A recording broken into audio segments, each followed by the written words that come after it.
We were able to create and design education that would meet the needs of the learner. We supported our team members where they needed us and when they needed us. So we engaged them clinically, academically, but also personally. Every learner, every nurse, every team member knew that they are part of the Mary Free Bed family. Hello, thank you for joining us today for this episode of Be Advised, the Mary Free Bed Advisory Group podcast. Today, we're focusing on nursing, education, and nursing support. My name is Joelle Pavey, and I serve as Vice President of the Mary Free Bed Advisory Group, and I'm also the host and one of the advisors for today's podcast. Co-hosts and co-advisors today are Janice Ramsey and Sherry Mullins, both who serve as Regional Directors of Network Care Transitions. Nursing and nurse leadership is critical to any organization. Today, we want to focus on patient satisfaction and outcomes and how they're directly impacted by nursing. As many of you are aware, hospitals with poor nurse engagement and high nursing turnover tend to struggle with achieving satisfaction and outcome goals. It becomes imperative during this pandemic and post-pandemic that we build an environment where nursing teams are engaged, valued, and supported. The support for nurses then translates into outcomes and patient safety, but it also creates a cohesive team culture. Today, we're speaking with one of my dear friends and colleagues, Jeannette Pollatz, Director of Interprofessional Education at Mary Free Bed,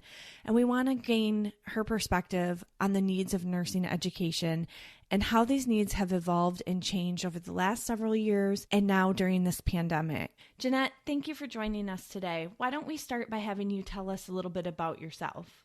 Thank you, Joelle. It is a pleasure and an honor to be asked and to really speak to such an important topic.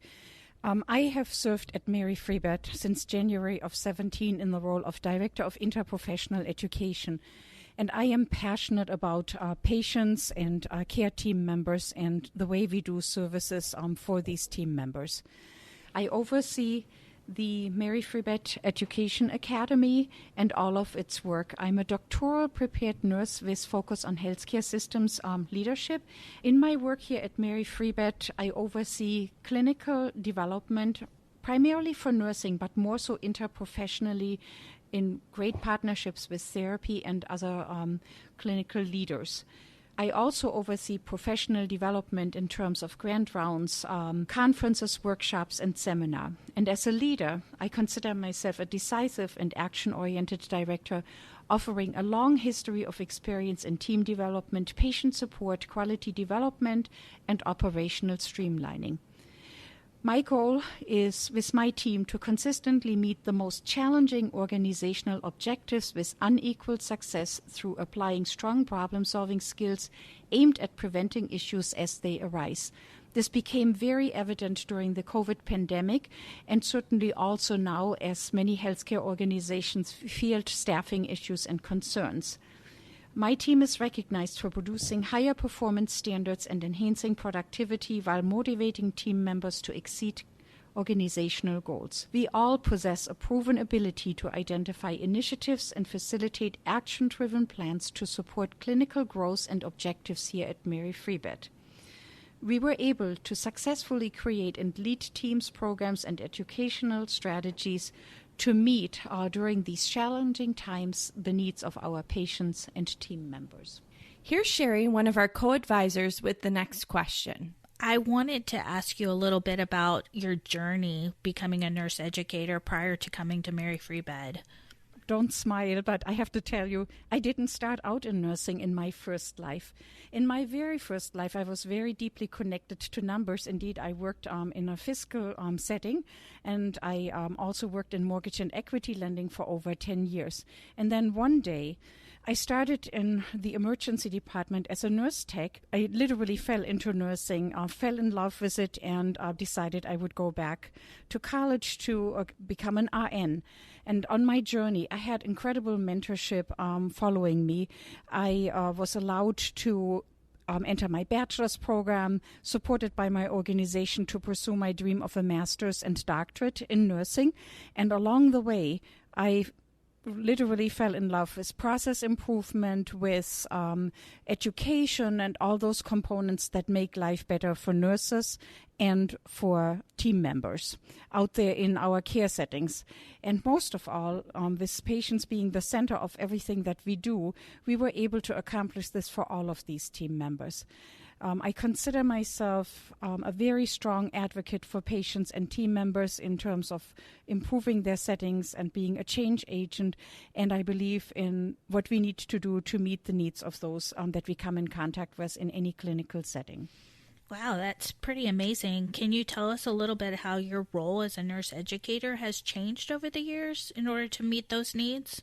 I have to share with you, when I first started out in nursing, most of the lectures took place in terms of death by PowerPoint, lots of lecture, lots of book reading, and not an awful lot of engagement. And I know that even so, I didn't always work as an educator and really started out, as I stated earlier, in the financial world. I know that it takes more to make a difference, especially if you take into account the adult learning principles. When I went to nursing school, this was a second career for me. Most of the learners in my settings, they were adult learners, so they had a higher sense of self-direction and motivation.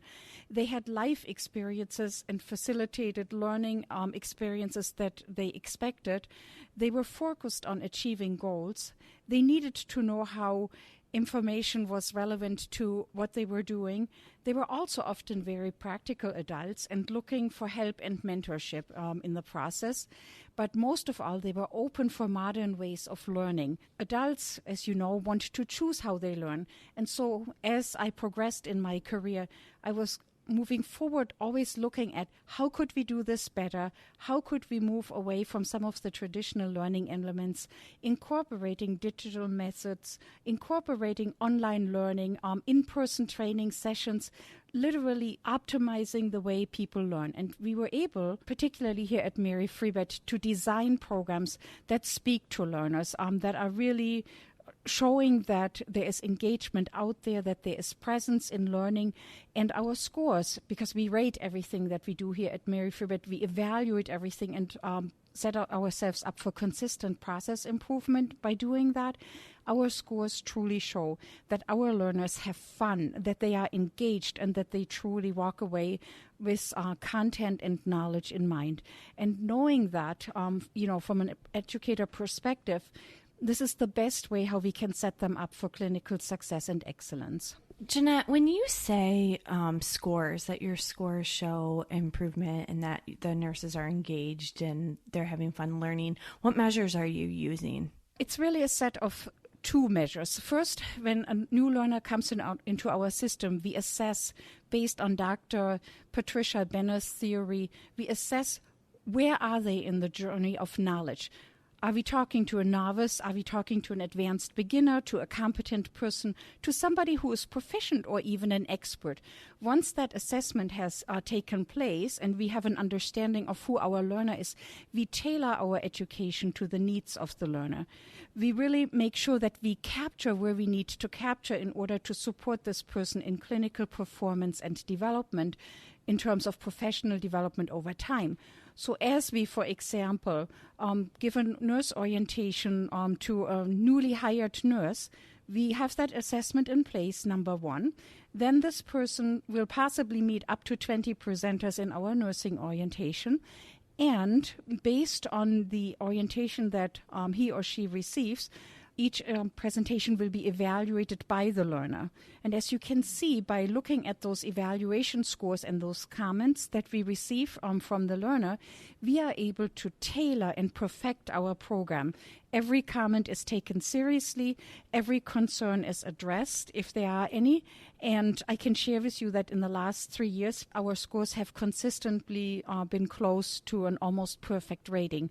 Our learners are feeling satisfied, engaged, and taken care of. And when they go out into the workforce, into the real clinical setting, they are prepared and ready to, work with our patients at a high level of excellence.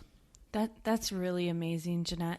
So how do you engage the ongoing needs of your nurses. So the new nurse onboards, there's a process, right? And then there's annual education. But what about everything in between? How are you addressing like issues and things that arise on the floor or just in time training? Here at Mary Free Bed, we are extremely conscientious how we provide education to our team members. Everything is carefully assessed before we even share it with our learners. And the reason for that is we don't want to overwhelm. We want to meet the needs of the audiences that we address. We want to be conscientious of how much is learning, how much is practicing. Everything that we do has a clinical component and an academic component, but all of it works together for the big why. And if you were to ask me, what's that big why? Well, there's only one big why in healthcare: patient excellence.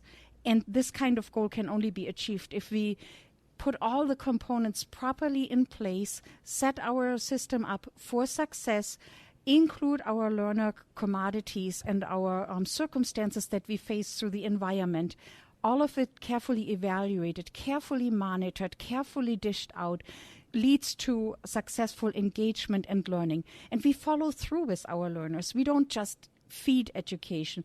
We go back and we reassess. We make sure that they can teach back, that they can articulate, that they have a mechanism to come back to us at any given time if issues along the way are identified.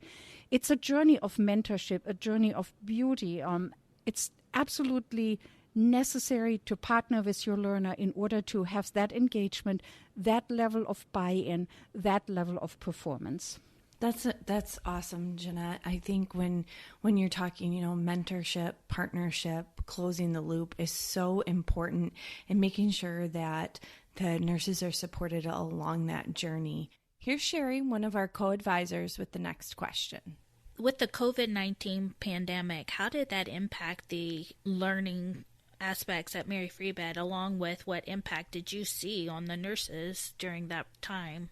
It wasn't just nursing impacted. Every learner in the system faced a new experience. I'm picking on one example, new employee orientation, for example. In the past, 30 people sat in a room. All of a sudden, with COVID-19, the limitations were obvious. We had social distancing, we had infection control standards to adhere to. Things were just not going to happen as we were used to see them in the past. And so overnight, a Mary Free Bed team of committed and excellent capabilities came together to figure out what do we have to do to facilitate a new higher orientation, a nursing orientation. How are we going to do this? How are we going to do this differently? How are we going to meet the needs of our audiences and still, face challenges such as joint commission requirements, CAF requirements, or anything like that? And so creatively, we designed a hybrid model that would support our team members. We incorporated in this model some online learning. We took a closer look at virtual orientations. We recorded some sessions, we facilitated some sessions, we connected with all of our learners via phone and in person once they were in the building. So a good combination of elements all put together to foster and promote growth and well-being for our employees and new team members. So a very creative approach with a lot of willingness to serve and to make a difference no matter where we would meet those challenges.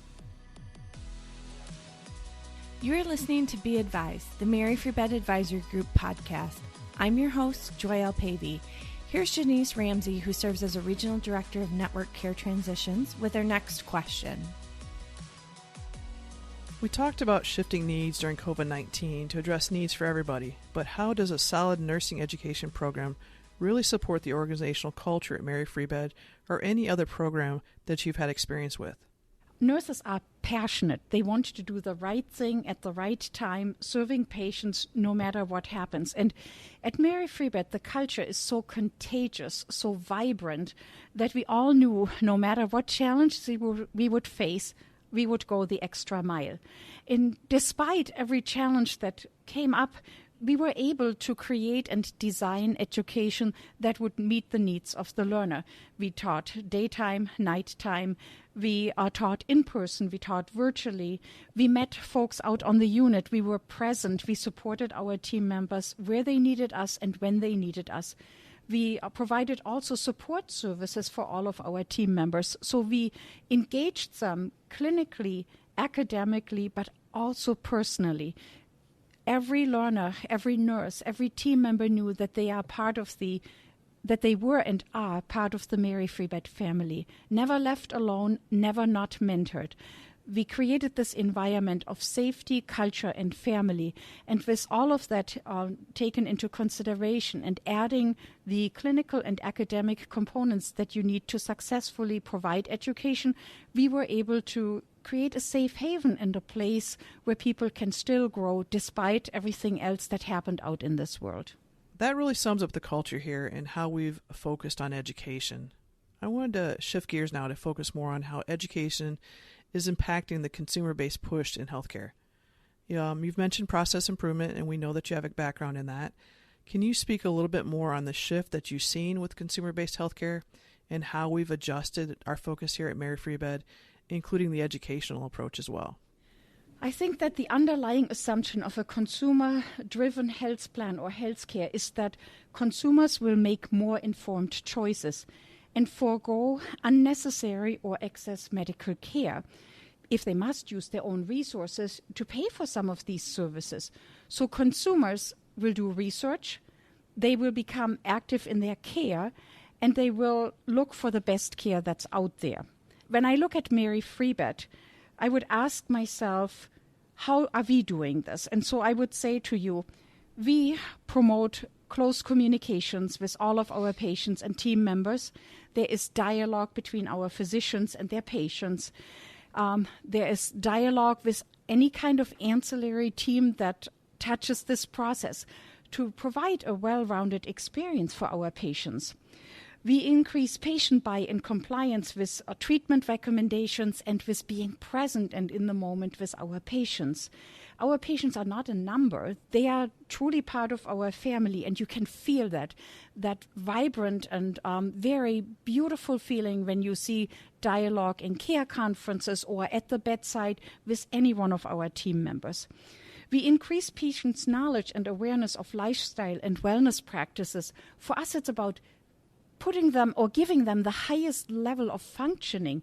So we all have stake in the game, because our goal, no matter who we are on the care treatment team, we are going to promote functioning. Meaning when you leave Mary Free-Bed, you are able to function at the highest level of performance. And think about that for 2 minutes. That's amazing that we get to be privileged to be part of such a journey. So our goal is always to focus on functioning, preventative medicine by encouraging health activities and habits. And in the long run, we could ask ourselves, how can healthcare consumerism be then the solution? Well, Mary Free-Bed strives and is very careful and thoughtful about healthcare patients, consumer needs, information that we share, financial incentives, and decision-making tools that we offer up. Our goal is to be part of our patient's journey for a lifetime, to support him or her wherever he or she goes, no matter what the needs are, no matter what the circumstances are. Our patients are never left alone, taken care of at any given time under all circumstances. That feeds in my next question. We have a robust care transitions program here where we help patients as they leave Mary Free-Bed, and we've talked about the need to help patients. What role does education and informational needs of patients have in a robust care transitions program? That's a true passion piece of mine, and so this question really touches my heart and my soul. As caregivers, we have to meet the patients where they are in terms of what they understand about the patient journey or don't understand. And one keyword comes to mind. We must understand a patient's health literacy level in order to crucially and perfectly accompany our patient on the journey of health care. Whether we meet this patient in an outpatient setting, inpatient setting, or even in any kind of transitions of care program, if we don't understand where he or she is in terms of healthcare understanding, care transitions, next steps of care, we fail our patients. We must understand that fewer than half of all U.S. patients have barely the necessary skills to read and follow through on drug label instructions, respond to insurance forms, provide a patient history, or communicate effectively with physicians. If we understand this lack of literacy, health literacy, and if we understand that patients respond very, very poorly in stressful conditions such as life-altering events, healthcare changes, if we take all of that into account and we follow our patients with consistency, with kindness, integrity, clinical excellence in a care transitions program, we have the opportunity to capture their needs, to address these needs, and to move our patients forward in terms of functionality and living outside of a healthcare system. Meeting our patients where he or she is, whether that's in person, virtually, in paper format, over the phone, in any form we have to meet them, our goal will always be the same. Meeting the patient where he or she is and excelling at providing care at the highest level of care that we can possibly provide. Those are great points, Jeanette. In care transitions, meeting the needs of a patient are very important. I have one final question. We talked earlier with Joelle that you have metrics, things that you look at to see how well you're doing with your nursing education component. But how would you measure success for improving the lives of patients through education once they have a need here at Mary Free Bed? I'm going to just answer this question on a personal level. If one of my loved ones, or even myself, if I would be today in healthcare and I would ask myself the question, what would I, as a healthcare consumer, consider success? Well, I'm going to tell you this. If I can walk out of a hospital and I can take care of myself after a tremendous motor vehicle accident, and I can say, yes, they taught me how to get back to a normal life, as normal as we can make it, because I can take care of myself. If I can avoid unnecessary ED visits or unnecessary physician visits because they set me up for success at the hospital level, and gave me all the tools in the toolbox that I need to be successful, if I can possibly decrease readmissions or not have any at all, if I have a support system in place, whether that is through Mary Free Bed, through other patients, or through caregivers, then I would consider myself a fortunate healthcare participant, a fortunate patient who knows that he or she, that I am in this instance, that I am set up for success by my care transitions team. If you would meet all of those goals for me, and if you would set me up in that kind of a setting, I would feel well protected, well taken care of, and I would look back at Mary Free Bed in terms of, you have done the right thing for me. I am able to make it out there. You have given me the tools in the toolbox. You are listening to Be Advised, the Mary Free Bed Advisory Group podcast. Today's guest is Jeannette Pollatz, Director of Interprofessional Education at Mary Free Bed. If you are enjoying this episode, rate, review, and share it with friends or coworkers. Check out our other podcasts for more conversations like this. Here's Sherry, one of our co-advisors, with the next question. In terms of the quadruple aim that many payers are promoting these days, what education has Mary Free Bed developed to align with this focus? The quadruple aim is an amazing undertaking. The quadruple aim, in essence, speaks to improved patient outcomes. Here at Mary Free Bed, take a look at these videos, pictures, these patient stories. We have hundreds and hundreds of examples of our goal is to improve the patient outcome. Check. First goal of the quadruple aim met. We're working on this tirelessly, every team member, every time, no exception. The second goal of the quadruple aim is improved patient experience of care. I can tell you with assurance that nursing and also other team members in our organization achieves the highest consumer ratings. Our ratings are evident, they can be researched, they can be found on our website. Our patients will speak freely and openly about them. The care experience is exceptional. Our team thrives on providing the best experience. Our third goal, lower healthcare cost. As we know, healthcare is expensive, and rehab is often something that takes place towards the end of a healthcare journey. From rehab, it means that most people either go home or possibly go maybe to another facility for additional care. Healthcare is an expensive journey. Mary Free-Bed makes it its business to support our patients and to look for cost reduction and lowest cost possible to the patient. And so a care transition program, such as the one that we are looking at here at Mary Free-Bed and working with, will strive to look at cost effectiveness for the patients. The fourth aim of the quadruple aim is higher healthcare workforce satisfaction. At Mary Free-Bed, we value our patients, but we also value our team members. And we know that the story rings only true if we achieve both. Happy patients and happy team members, satisfied patients, satisfied team members will lead to better outcomes. Patient satisfaction and team satisfaction go hand in hand. And we consider our team members our family, just like we consider our patients. And taking that into account, we are setting ourselves up for success, meaning we know that the foundation of everything good in patient care is the result of good patient relationships and also staff relationships. And with that in mind, I feel like I can say with conviction that Mary Free-Bed is doing everything that it can to support our patients and our staff. And from an education point of view, we achieve those kind of things by tailoring our employee education to the needs of the employees, by supporting them with professional development opportunities in terms of conferences, workshops, seminars, grand rounds, anything you can imagine. Mary Free-Bed will never stop when it comes to educating patients and or team members. It is our goal to achieve the highest level of care excellence and experiences for our patients and team members.